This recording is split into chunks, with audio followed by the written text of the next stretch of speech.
Basically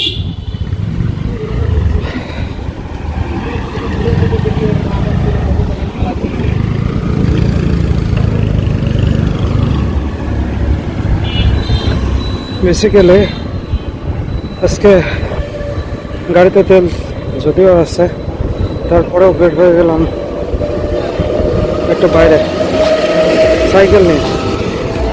কিছু করার নেই, এখন দেশের তেলের যে সংকট, তাতে সাইকেল নিয়ে বের হওয়াটাই বুদ্ধিমানের মতো কাজ। এই যে আমার ছায়া দেখা যাচ্ছে, মনাজকে নিয়ে আবার বের হলাম। বিষয়টা হচ্ছে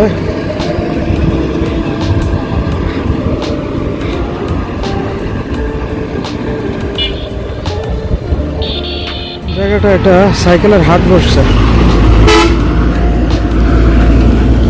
দেখতে পাচ্ছেন কিনা।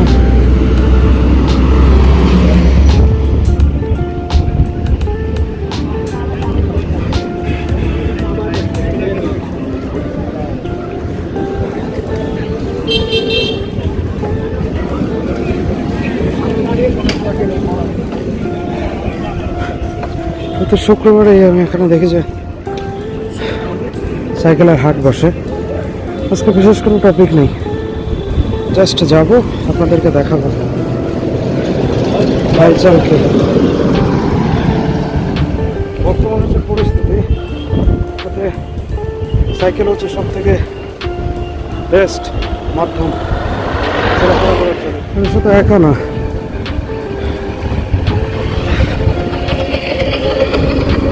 এরকম আরও অনেক ছেলে মেয়ে এখন সাইকেল নিয়ে ঘুরছে। রাস্তায় এখন গাড়ি ঘোড়া অনেক কম। সুন্দর দুই পাশে দুটা গাছ একে অপরকে ধরে একটা ছায়ার সৃষ্টি করছে। আমাদের শুরু হচ্ছে, সামনে হচ্ছে রাশিয়ান সিটি, বাংলাদেশের মধ্যে এক টুকরো রাশিয়া, ছোট্ট রাশিয়া। কিশোরদের বুকে এই শহরটা যেন সবার আকর্ষণের একটা কেন্দ্রবিন্দু হয়ে দাঁড়িয়েছে।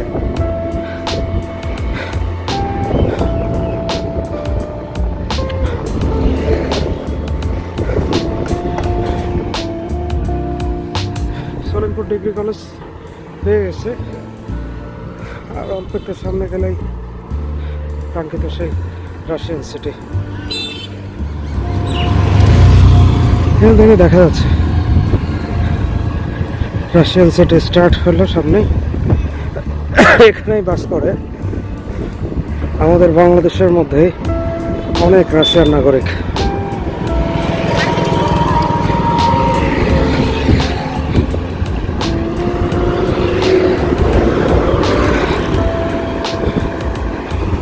এখন প্রচন্ড পরিমাণে রোদ, রোদের আলোর জন্য মনে যদিও কমফোর্টেবল, তারপরেও চালাতে বেশ কষ্ট হচ্ছে।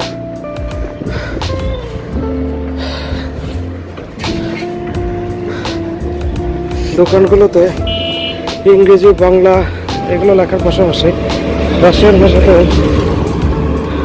উল্লেখ থাকে আর কি।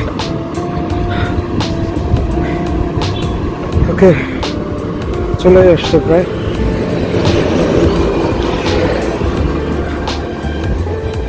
এটা হচ্ছে সে রাশিয়ান গ্রিন সিটি,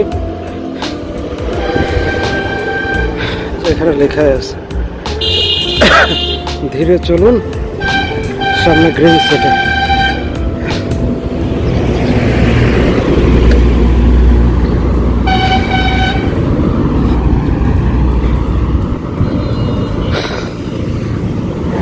রাশিয়ান একটা ভাই হেঁটে যাচ্ছে, মানে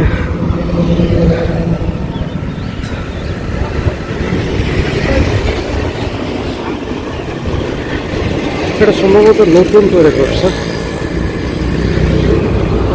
গ্রিন সিটির গেটটা নতুন তৈরি করা। এরপরে প্রচুর রাশিয়ান নাগরিক যে হেঁটে যাচ্ছে, এই যে আরো অনেকে হেঁটে যাচ্ছে।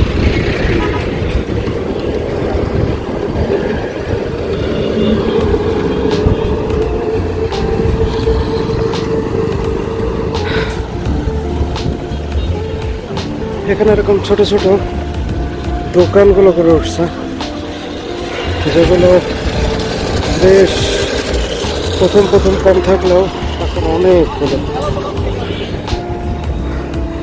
এই যে রাশিয়ান নাগরিকগুলো এখানে থেকেই প্রবেশ করতেছে। একজন দাঁড়ায় আছে।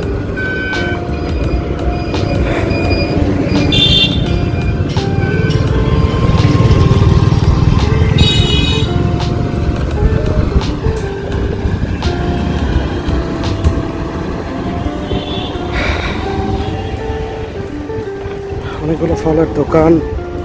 এটা নাকি পার্পল সিটি।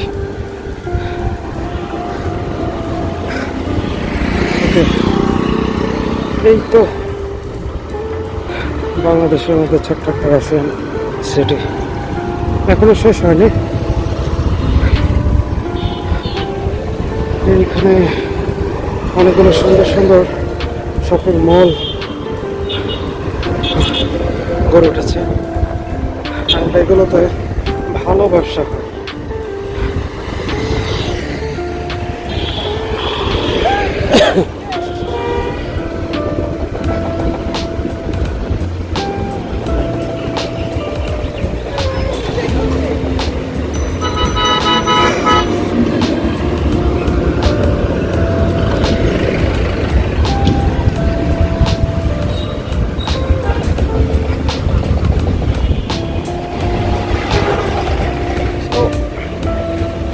মনে হয় রাশিয়ান যারা তারা অনেকদিন যাবতীয় বাংলাদেশে আছে, তারা কিন্তু এখানে এই ওয়েদারের সঙ্গে যথেষ্ট মানায় নিয়েছে।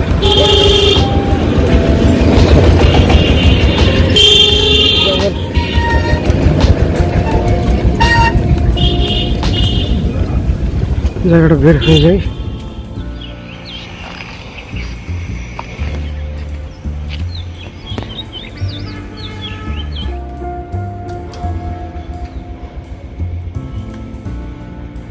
একটা নৈসর্গের মধ্যে আমি আছি, আপনাদেরকে একটু দেখাই।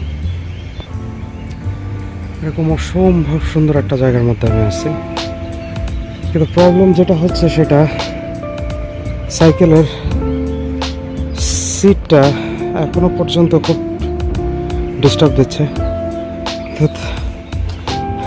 আমি যখন সোজা হয়ে বসতেছি, হয় এদিক চলে যাচ্ছে হয়তো এদিক চলে যাচ্ছে। সেটা খুবই ঝামেলাপূর্ণ। যাই হোক, অনেক দূর চলে আসছে, এখনো সূর্যের আলো খারাপ না, যথেষ্ট পড়তেছে।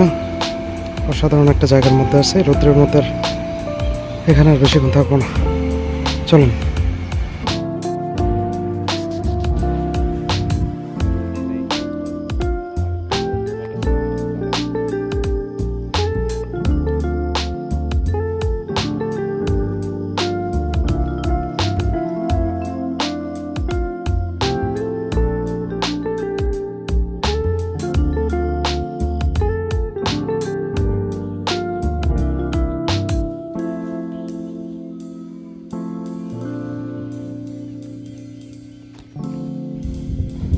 ঘুরতে অন্ধকার।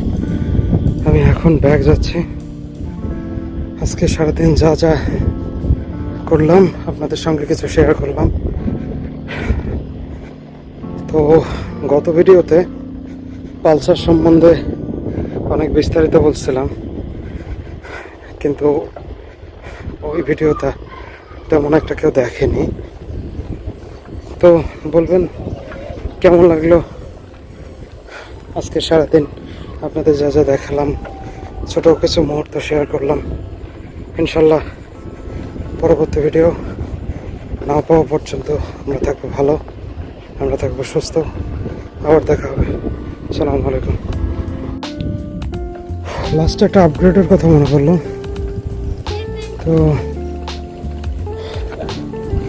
সাইকেলের বোনাসের একটা আপগ্রেড করা হয়েছিল, যেটা আসলে তো শেয়ার করা হয়নি আপনাদের সাথে। তো চলুন বিষয়টা শেয়ার করি।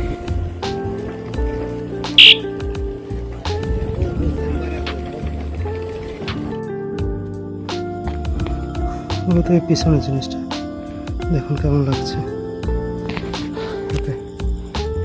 আপগ্রেড করার মতো এইটা, আর সামনে হচ্ছে লাইট। এই তো পিছনের যে লাইট সেট আপটা সেটা লাগানো হয়েছিল, বাট আপনাদের সাথে আসলে শেয়ার করা হয়নি। রাতে এখন যখন চলে যাচ্ছে হঠাৎ মনে পড়লো আপনাদের সঙ্গে এটা শেয়ার করি, যেহেতু আপগ্রেড করার অনেক কিছু শেয়ার করছে। আকাশে তারা, এই পাশে কিছু জায়গায় বাড়ি, আবার ফাঁকা মাঠ, একা একা চলছে মৃদু আলো, খুব সুন্দর, অসাধারণ। যে পোকা ডাক, তো ক্যামেরা তো ভালো পাওয়া যাচ্ছে না, তারপরে খুব সুন্দর লাগছে। লোডশেডিংয়ের প্রবলেম খুব বেশি পরিমাণে চলছে, খুব বেশি পরিমাণে হচ্ছে। কিছু জায়গায় কারেন্ট আছে, আর ম্যাক্সিমাম জায়গাগুলোতে দেখতেছে বাইরে সবাই পাখা হাতে নিয়ে বাতাস করছে। দৃশ্যগুলো সেই আগের গ্রাম বাংলার মতো লাগছে। একটা সময় হারিকেনের চল ছিল, আমার মনে হয় যেভাবে লোডশেডিং শুরু হয়েছে তাতে হারিকেনের যুগ ফিরতে আর বেশি দেরি নেই। আচ্ছা, ওকে।